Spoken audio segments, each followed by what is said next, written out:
Bismillahirrahmanirrahim. Assalamualaikum warahmatullahi wabarakatuh. Waalaikumsalam warahmatullahi wabarakatuh.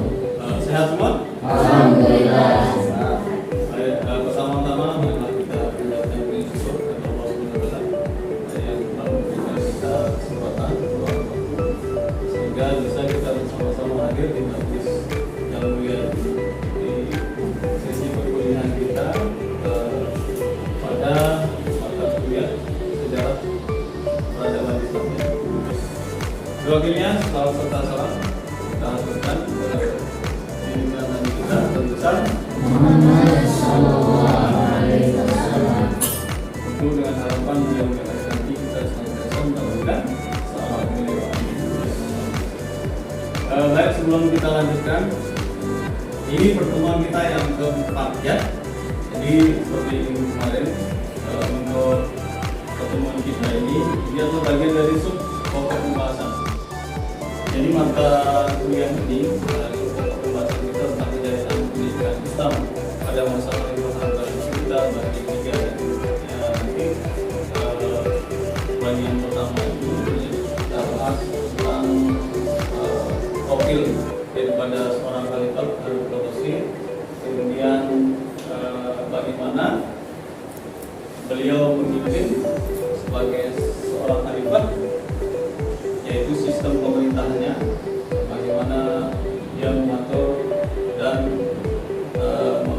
menyiapkannya. Artinya sebagai khalifah, bagaimana seorang pemimpin itu tata kelola dari semua aspek kehidupan sosial, ekonomi, pendidikan yang ada pada masa beliau itu, sehingga itu menjadi faktor penentu ya keberhasilan bagaimana pendidikan Islam utamanya pada masa itu mencapai puncak kejayaan. Yang ketiga, nanti ini bagian inti yaitu bagaimana secara khusus kita akan bahas tentang kejayaan pendidikan Islam pada masa Khalifah Harun al-Rashid. Artinya di situ nanti dari bagian-bagian ini kita akan bahas bagaimana lembaga-lembaga pendidikan ya, unit-unit lembaga pendidikan yang menjadi cikal bakal dari bagaimana kemudian pendidikan Islam pada masa itu bisa berkembang dan mencapai puncak peradaban ya. Nah, itu bagian ketiga materi yang nanti kita akan diskusikan. Tapi sebelum itu kita mulai dari ini ya. Nanti saya harapkan nanti mahasiswa mampu menceritakan sejarah kejayaan Islam pada masa Khalifah Harun al-Rashid. Nah, jadi Khalifah Harun al-Rashid ini beliau hidup dan memerintah mulai dari tahun dia hidup antara tahun 145 sampai dengan 190 ya. Nah, apa namanya? Segala besar syarat dari berbagai bahasa asing ke dalam bahasa Arab. Ya. Nah, kemudian mahasiswa nanti mengetahui dan menceritakan tiga tokoh ulama fikih yang hidup pada masa itu, yaitu Imam Malik bin Anas yang menjadi guru bagi putra Harun al-Rashid. Perkembangan pendidikan Islam dari masa awal sampai puncak kejayaannya pada masa Khalifah Harun al-Rashid. Kemudian menerangkan kebijakan-kebijakan ya selaku kepala pemerintahan Khalifah pada masa itu. Jadi kebijakan-kebijakan inilah yang dia banyak berpengaruh pada bagaimana perkembangan sehingga kemajuan pendidikan Islam itu pada masa itu bisa sangat mudah budaya pada ya. Biografi Harun al-Rashid. Jadi Khalifah Harun al-Rashid ini nama lengkapnya adalah Harun Abu Zafar bin Al-Mahdi dan ayahnya bernama Muhammad Al-Mahdi. Nah, Al-Mahdi ini yang merupakan khalifah ketiga dari dinasti Abbasiyah ya. Harun al-Rashid lahir berbatasan ya. Kita lanjutkan masih sekilas tentang profilnya ya. Nah, kemudian Khalifah Harun Ar-Rasyid menikah di menikah dengan seorang gadis keturunan Arab yang bernama Ubaidah, dan di keluarganya ini dari Ar-Rasyid dinobatkan menjadi Khalifah dinasti Abbasiyah dengan gelar Al-Abbasiyah. Kala itu Harun Ar-Rasyid masih berusia 25. Maka selain beliau juga sudah sangat paham tentang pemerintahan, kemudian beliau ini adalah seorang yang taat ibadahnya. Jadi beliau membiasakan diri mengerjakan 100 rakaat salat sunat ya setiap harinya. Tidak semerta walaupun Harun Ar-Rasyid ini seorang yang tegar dan seorang yang mempunyai pengetahuan tentang pemerintahan, tapi beliau selalu berdiskusi ya, bermusyawarah terkait dengan nasib masyarakatnya. Kemudian dalam mengatur dan kebijakan, beliau selalu berkonsultasi kepada para ulama ya, para ulama, kemudian para tokoh-tokoh masyarakat. Kemudian juga Khalifah Harun Ar-Rasyid ini banyak mengadopsi sistem pemerintahan presidensial seperti adanya jabatan wazir dan lainnya. Ya. Nah, pada masa pemerintahan Harun Ar-Rasyid ini Khalifah berperan sebagai ibu saya, astrologi dan lainnya. Bahkan karya-karya Aristoteles juga berawal dari ya. Baik, kita lanjutkan. Kita habiskan dulu materinya, baru nanti kita diskusi ya.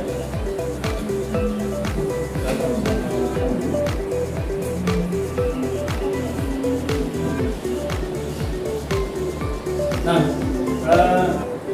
dalam kebijakan lain terkait pendidikan ya, Islam pada masa itu ya, tempat diskusi, musyawarah, serta tempat belajar agama ya. Di masjid pembelajaran yang di dalami itu adalah ilmu ya, dengan masyarakatnya, kemudian bagaimana kemajuan di bidang peradaban, keilmuan yang juga menjadi penentu kemampuan secara pendidikan Islam pada masa itu dianggap sebagai sebuah puncak peradaban yang lahir di masa Khalifah Harun Ar-Rasyid.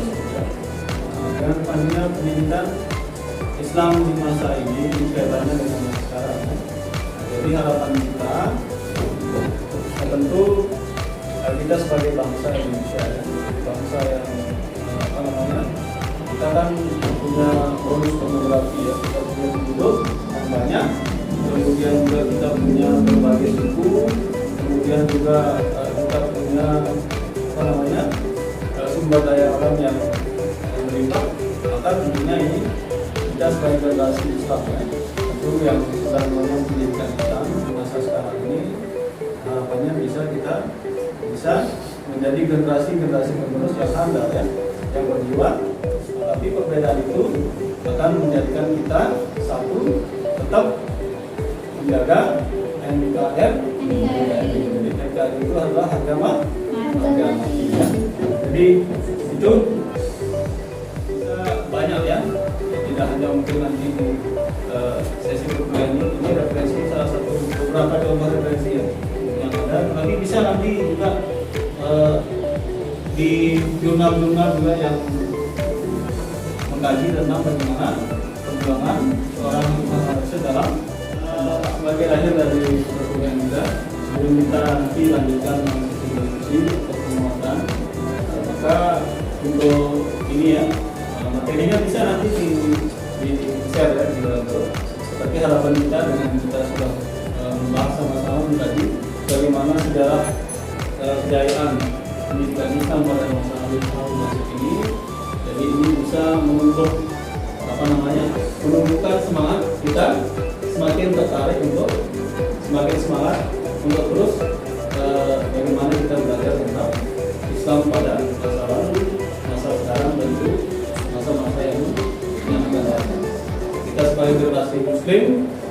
sudah dibekali dengan pendidikan Islam, maka kita akan siap untuk bagaimana menjawab tantangan masa depan. Ya, sebagai calon pemimpin ya. Nah, untuk itu kita cukupkan untuk pertemuan kita. Tapi sebelum kita tutup, harapannya nanti untuk referensinya bisa dipercaya dengan buku yang lain, jadi dengan buku yang ada di tapi bisa nanti ngambil di jurnal-jurnal juga ya. Psikologi Islam itu banyak mengkaji tentang bagaimana perkembangan Islam mulai zaman nubuwah ya, dari zaman Nabi Rasulullah SAW, kemudian masa setelahnya Khalifah, kemudian masa dinasti Umayyah, Indonesia, dan para tabi'in sampai juga Islam pada masa sekarang. Baik, kita cukupkan kuliah kita, pertemuan kita. Tapi sebelum itu mungkin ada yang ingin bertanya, silakan. Ini kita buka sesi diskusi ya. Silakan pertanyaan boleh. Kita bisa materi teruskan. Assalamualaikum warahmatullahi wabarakatuh. Pertanyaan saya terkait Khalifah Harun al-Rasyid ini, mengapa Harun al-Rasyid ini banyak sekali mengutamakan tentang pendidikan dan pengetahuan? Karena di zaman khalifah-khalifah yang lain tidak terlalu memperhatikan tentang kemajuan dari pendidikan tersebut. Kira-kira apa yang menjadi alasan dari Khalifah Harun al-Rasyid ini lebih mengutamakan tentang pendidikan? Dan apakah ini juga yang menjadi alasan bahwa Harun al-Rasyid ini sangat terkenal menjadi seorang khalifah begitu? Itu saja. Assalamualaikum warahmatullahi wabarakatuh. Dimana kita sama-sama ketahui mulai dari perkembangannya pendidikan Islam mulai pesat, yaitu dari dinasti Umayyah sampai dinasti Abbasiyah. Di sini kita bisa perluasan agama Islam itu sangat pesat gitu sampai ke Eropa dan Asia. Nah, sementara kita kaitkan dengan pendidikan yang sekarang ini gitu, bagaimana bisa terjadi kemunduran seperti yang terjadi saat ini, walaupun kita sama-sama ketahui memang untuk fasilitas dan sebagainya sudah memenuhi standar, tetapi untuk menyamai perkembangan pendidikan Islam pada masa dinasti Abbasiyah dan Umayyah ini, saya rasa pendidikan Islam saat ini agak berkurang gitu dari dinasti tersebut. Itu aja. Saya dari Sadia ya. Tadi coba diulang pertanyaan sedikit. Bagaimana bisa terjadi kemunduran gitu dalam kemajuan pendidikan Islam yang kita bandingkan dari dinasti Umayyah dan Abbasiyah ini dengan kemajuan pendidikan Islam saat ini? Ya. Jadi kalau memang tidak bisa kita samakan ya, karena memang secara peradaban, kemudian teknologi yang pada masa itu, artinya kan kalau zaman itu pada masa itu memang ilmu pengetahuan itu masih terjaga ya, karena memang dari masa nubuwah itu artinya nasab keilmuan itu masih sangat-sangat murni ya, walaupun memang dalam kondisi secara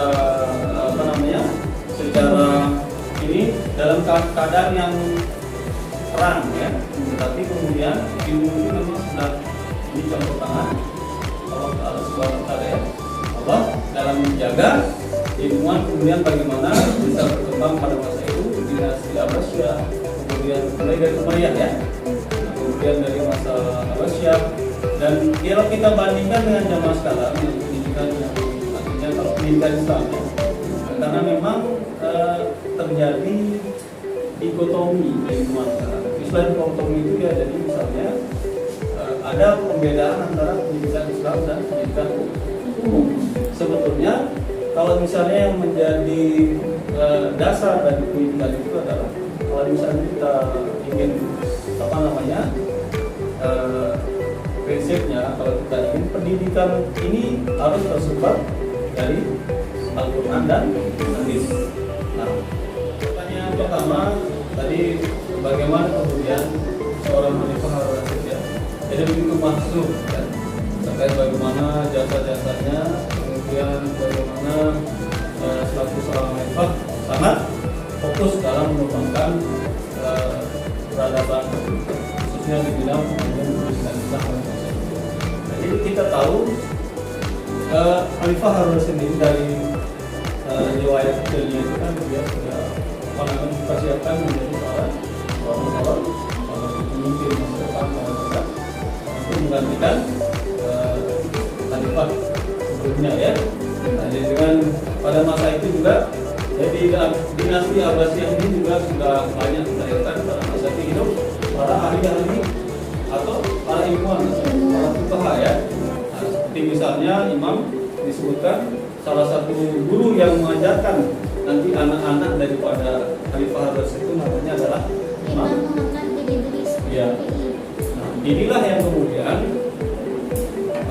keilmuan atau peradaban manusia pada masa itu masyarakatnya terutama ini sangat didukung juga oleh bagaimana seorang pemerintah atau khalifah yang pada masa itu adalah Khalifah Harun. Salah satu langkah yang paling konkret adalah banyak berdirinya perpustakaan pada masa itu. Kemudian lembaga-lembaga pendidikan yang mulai dari tingkat utama itu ya. Kemudian ada masjid. Nah, ini sangat tumbuh subur. Kemudian yang paling fenomenal dan yang paling fundamental itu adalah bagaimana digagasnya penerjemahan ya, buku-buku sumber ilmu yang tadinya berbahasa asing itu diterjemahkan ke dalam bahasa. Baik, kalau begitu minggu depan kita akan lanjutkan pertemuan kita dengan materi yang nanti kita tentukan ya.